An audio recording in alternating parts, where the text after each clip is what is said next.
Jumpa lagi saudara. Sekarang ini hari Kamis tanggal 6 bulan 11 tahun 2025. Konten kali ini saya mengangkat dua sosok lagi yang baru saja terjadi satu peristiwa yang kurang mengenakan bagi rakyat Riau khususnya, baik itu dari pemerintahan atau dari kalangan para agamawan, agama Islam, para santri khususnya, atau penggemar Ustadz Abdul Somad atau UAS itu. Sudah baru saja terjadi kemarin lusa, hari ini hari Kamis berarti sekitar hari Rabu, hari Selasa atau Senin itu di Provinsi Riau yang gubernurnya adalah bernama Abdul Wahid. Jadi konten ini saya mengangkat dua sosok, yaitu Abdul Wahid dan Abdul Somad.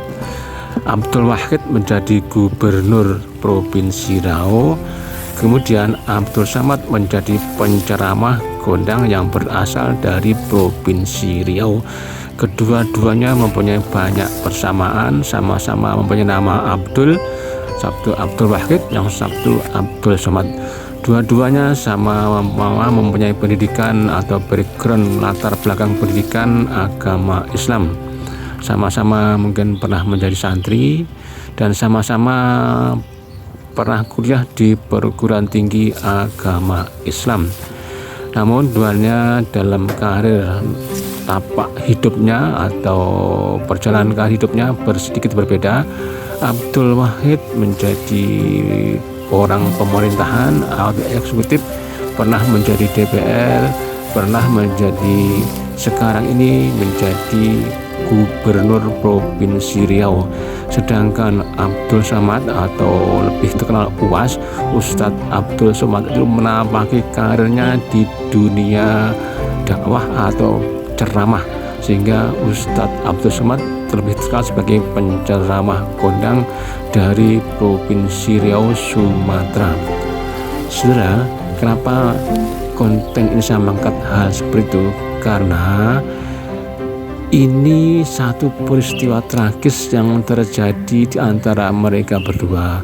Tragisnya begini: satu, Gubernur Riau Abdul Wahid melakukan tindak pidana kejahatan keuangan yang lebih dikenal sebagai korupsi, walaupun nanti dinamakan sebagai preman. Ini dilakukan oleh Abdul Wahid, Gubernur Riau.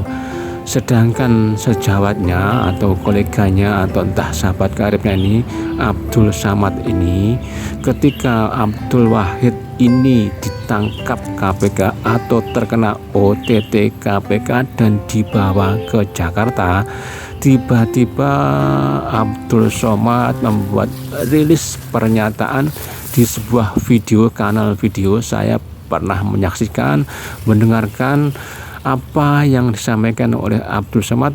Abdul Somad mengatakan intinya begini: Gubernur Riau Abdul Wahid itu tidak ditangkap sebagai pelaku korupsi, namun hanya dimintai keterangan, akan dimintai keterangan. Ini yang menjadi kuncinya, kunci keywordnya.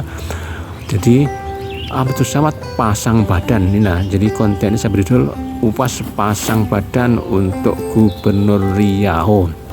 Nah, ini yang menjadi saya atau para orang-orang Islam atau tokoh-tokoh yang lain itu mendapat semacam image bagaimana si Somad ini sudah gubernur jelas-jelas kena OTT, operasi tangkap tangan oleh KPK dengan barang bukti. Tentunya sudah pasti yang namanya OTT itu, operasi tangkap tangan KPK itu karena terjadi transaksi peristiwa, terjadi kejahatan keuangan. Nah, hal ini sudah jelas kena OTT.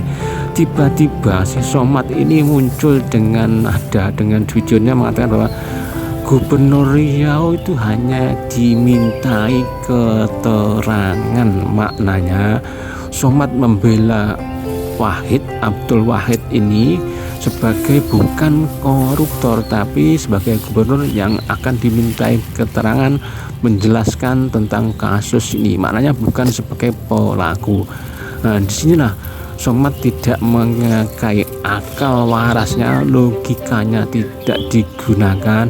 Harusnya Somad tahu, selama ini harusnya juga sering melihat, menyaksikan, mendengar bahwa orang yang kena OTT itu sudah pasti terjaring korupsi, kejahatan keuangan, kenegaraan. Nah, di sini inilah kelirunya Somad itu, tiba-tiba pasang badan mengatakan bahwa Gubernur Riau hanya untuk dimintai keterangan. Nah, ini lucunya gimana? Wong jelas sudah dibawa ke Jakarta sebagai koruptor, karena OTT kok masih dikatakan dimintai keterangan. Ini gimana loh Mas Somad? Harusnya akal digunakan. Jadi klarifikasinya kita tunggu saja berita dari KPK seperti apa yang dilakukan oleh Abdul Wahid Gubernur Riau. Saudara, dalam perkembangannya mungkin setelah 1 hari di Jakarta atau malam itu sudah dibuktikan bahwa Abdul Wahid Gubernur Riau itu melakukan tindak kejahatan korupsi, pemerasan, pemalakan kepada dinas PUPR dengan meminta jatah fee dari proyek yang ada di provinsi itu sebesar 5%, lebih kurangnya 5 miliar sampai 7 miliar. Pada awalnya anggaran untuk PUPR di provinsi Riau sekitar 70 miliar berapa begitu, kemudian membengkak menjadi 170 miliar berapa gitu. Itu lebih kurangnya yang saya pernah saksikan dan dengarkan. Jadi saat di awal sekitar 70 miliar plus itu kemudian karena ada permintaan fee jatah preman untuk gubernur itu, akhirnya dinaikkan menjadi 117. Abdul Wahid sebagai gubernur mengancam kepada dinas PUPR, kepala PUPR itu, kalau tidak dikasih maka akan dicopot atau proyeknya digagal seperti itu. Jadi yang terkena OTT itu ada 3. 1 itu Abdul Wahid sebagai gubernur, yang kedua kepala dinas PUPR, kalau nggak salah jelas kepala dinasnya atau apa jelas orang PUPR, yang ketiga adalah tenaga ahli di gubernuran atau di PUPR. Ada 3 orang ini. Saudara, sebagai bukti yang kejahatan keuangan ini, dari dinas PUPR sudah menggelontorkan dana atau kasih dana uang itu sebesar 4,5 miliar atau 4 miliar 500 juta sudah diterima oleh Abdul Wahid Gubernur Provinsi Riau. Kekurangannya mungkin akan dibagikan pada yang akan datang, tapi sudah menjadi disepakati bahwa jatah preman untuk Gubernur Riau itu 5 miliar sampai 7 miliar. Inilah buktinya, sudah terbukti dan sudah kita saksikan tadi malam atau pagi ini bahwa Gubernur Riau sudah memakai rompi kuning yang bermakna itu sebagai sudah dijadikan sebagai tersangka korupsi. Saudara, kembali kepada Abdul Somad. Abdul Somad itu sebagai penceramah itu boleh dikatakan namanya adalah sebagai seorang ulama, sedangkan Abdul Wahid sebagai gubernur itu dikatakan umarok. Kedudukan ulama dan umarok ini berbeda dalam pandangan khas dunia, tapi faktanya untuk sama kedudukan sebagai ulama dan umarok dalam masyarakat rakyat sama-sama berperan untuk membina atau melindungi masyarakat. Sebagai seorang gubernur, harusnya Abdul Wahid memberikan kesejahteraan kepada rakyatnya. Sebagai seorang ulama, Abdul Somad harusnya memberikan pencerahan atau wejangan atau nasihat-nasihat kepada umatnya atau jamaahnya. Akan tetapi Somad ini mungkin saja mendapat satu privilege atau kemudahan atau fasilitas yang diberikan oleh Abdul Wahid sebagai Gubernur Riau, sebagai mungkin jadi kawan karib atau kolega atau apa Dan yang pasti kemungkinan besarnya dari rumor-rumor yang beredar, Abdul Somad sudah dikasih kemudahan mungkin dibantu pendidikannya, pondok pesantrennya atau apa langkah-langkahnya, tapi yang pasti Abdul Somad sudah menikmati beberapa kemudahan dari Abdul Wahid Gubernur Riau ini. Di sinilah mungkin terjadi kong kaling kong antara Somad dan Wahid, Abdul Somad dan Abdul Wahid, yang saya orang luar tidak tahu, tapi hanya menerka-nerka, bukan suudon. Tapi kondisi seperti ini sudah lazim terjadi di negeri ini. Seorang umara menyuap atau memberikan gratifikasi kepada ulama biar aman-aman saja, biar mulus-mulus saja, dianggap dekat dengan ulama. Akan tapi keduanya adalah simbiosis mutualis yang sama-sama mencari keuntungan pribadi dalam hal sifat keuangan fulus dan mempertahankan kedudukan sebagai seorang gubernur atau eksekutif. Saudara, ulama itu yang harusnya tidak boleh mendekat, ngerapek, memanfaatkan umara untuk kepentingan pribadi, hal ekonomi, keuangan, kedudukan, dan lain sebagainya. Ulama itu mendekat ke umara harusnya memberikan nasihat-nasihat, pencerahan, biar bimbingan, biar umara itu jalannya menjadi lurus, tidak terbelok-belok dalam hal-hal kejahatan atau kemungkaran kepada rakyatnya. Disinilah letak kesilapan Abdul Somad yang mungkin saja sudah dikasih beberapa, entah itu apapun itu, oleh Abdul Wahid Gubernur, sehingga sampai hatinya begitu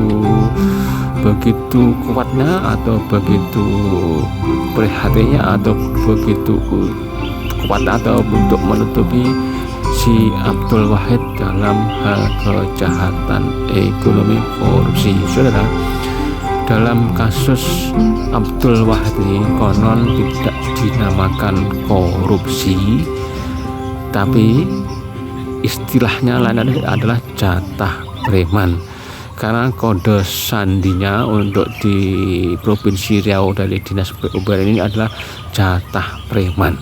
Preman itu tugasnya memalak.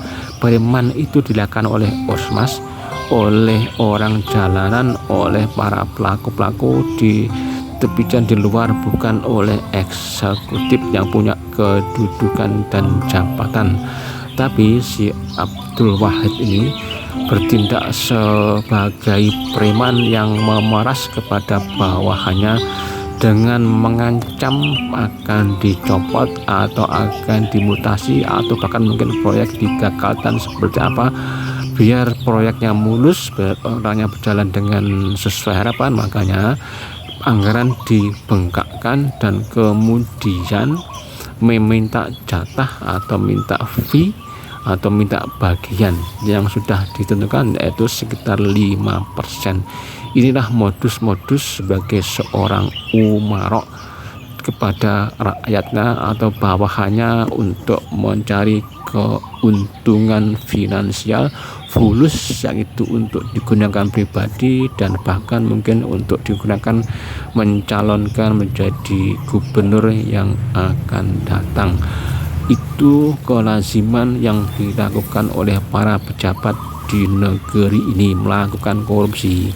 Itu sudah biasa. Bahkan kalau KPK mau jeli, sekarang ini Gubernur Jawa Timur Khofifah itu sudah jelas-jelas ada indikasi korupsi.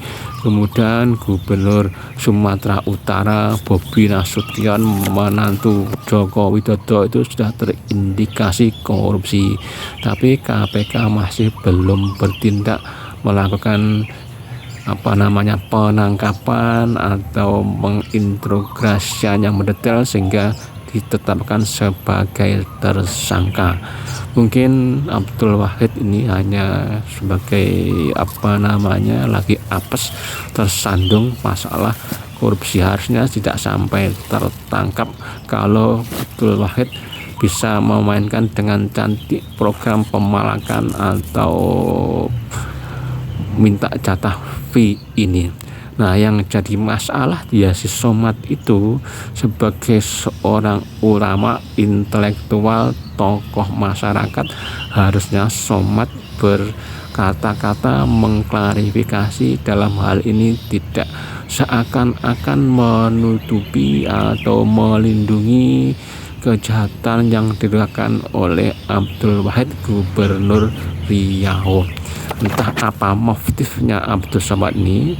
Mungkin motifnya yang jelas ya mungkin motif pribadi, keuntungan pribadi, entah dari segi finansial atau privilege yang lain. Karena itu sekarang ini kita tidak perlu menyanjung penceramah kondang, sebab mereka hanyalah pandai omon-omon tapi faktanya tidak sesuai yang diomongkan. Saya banyak mengenal tokoh-tokoh agama penceramah kondang dari tingkat lokal, daerah, regional, sampai nasional, sampai internasional. Rata-rata yang penceramah kondang itu di dalam negeri khususnya ya seperti itu.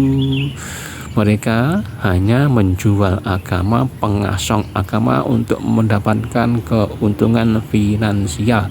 Rata-rata seperti itu. Jadi tidak ada penceramah di Indonesia yang miskin melarat itu. Rata-rata kaya sebab mendapat upah yang sangat tinggi, jatah yang sangat tinggi, mendapat kompensasi atau kemudahan-kemudahan yang sangat tinggi, nilainya tarifnya sangat tinggi, melebihi tarif para intelektual, para cendekiawan. Hanya dengan menjual agama, mengotak-atik dalil, dan membuat lucu-lucuan, maka mereka menjadi terkenal dan disanjung dan digemari oleh masyarakat, sering diundang di mana-mana. Jadi sudah sekarang ini kita bisa bedakan mana umara yang betul dan mana ulama yang betul-betul ulama. Karena itu saudara, kita harus berhati-hati di zaman sekarang ini, tidak perlu tergoda dengan apa yang dilakukan oleh umar yang seakan itu melindungi rakyat namun juga memeras atau menyengsarakan rakyat. Dan apa yang dengan seorang ulama yang sepertinya mereka orangnya yang alim, yang zuhud, yang seperti apa, ternyata hanya faktanya mereka juga sama-sama garong dan bajingan, sama-sama memeras, meminta jatah uang dari rakyat dan umat untuk kepentingan pribadi. Jadi terima kasih yang sudah menyajikan konten saya pada edisi kali ini. Mudah-mudahan ada guna manfaatnya sebagai pembelajaran apa yang dilakukan oleh tokoh ulama dan umara itu. Terima kasih. Matur nuwun, Abdul Somad dan Abdul Wahid.